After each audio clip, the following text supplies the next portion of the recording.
பிரம்மனுக்கு மூடு வந்து ஒன்ன படைச்சிட்டான், அடிக்காமனுக்கு மூடு வந்து என்ன அனுப்பிட்டான். சாமிக்கும் தான் கருணை வந்து அள்ளி கொடுத்துட்டான், நான் தாவணிக்கு வந்த நேரம் பொன்ன அனுப்பிட்டான்.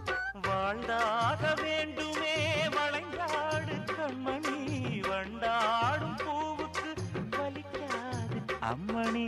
உலுக்கித்தான் பறிக்கணும் உதிராது மாங்கனி. அன்ன கிளி அந்த கிளி அத்த வெத்த வண்ண கிளி, கூட்டுக்குள்ள இடம் இருக்க வசதி எப்படி? முன்னழகு மூச்சு வாங்கி நிக்குதடி, உன் பின்னழகு பித்தங்கொள்ள வைக்குதடி. நீ எந்த ஊரில் வாங்கி வந்து இந்த செக்கு பொடி?